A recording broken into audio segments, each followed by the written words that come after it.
okay, I don't have cavities, but what I'm trying to say is like, if you're studying medicine and somebody be like, oh, you gotta protect your cavities, we aren't talking about the cavity or that a person may be experiencing inside of their mouth. We're not talking about that.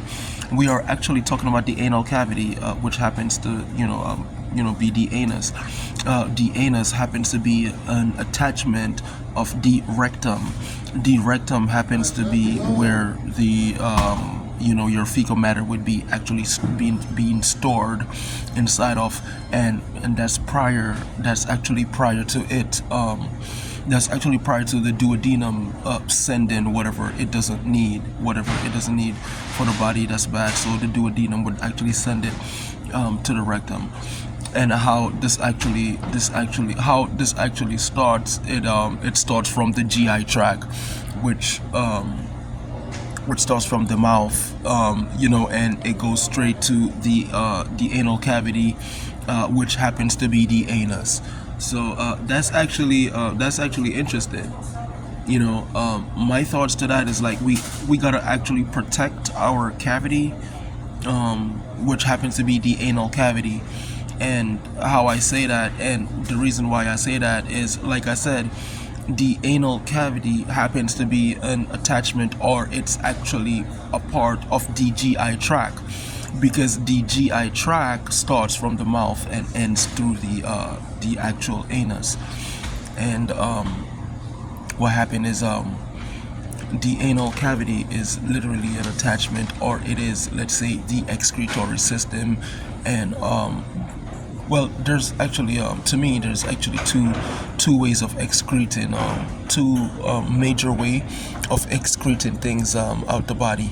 One via through the anus, and the other via through the if you're a male, through the penis, or if you're a female, through the vagina. So how this go about is, one, avoid putrefaction.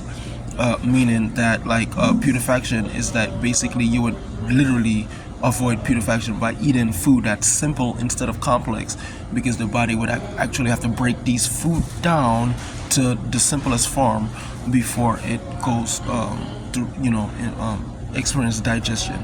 And then the longer the food stays inside of you and not digested, that it brings on these things that's called pathogens. So yeah, number one, we try to literally avoid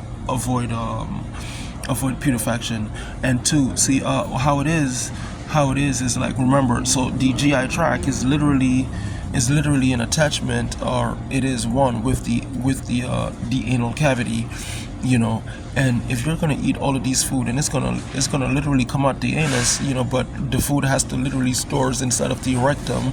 But not just that too, it literally goes through the GI tract, literally inside of your stomach, cooking in some how do you say this, the hydrochloric acid. It is actually best that you take food or intake properties inside of your mouth that's actually going to be beneficial to your health.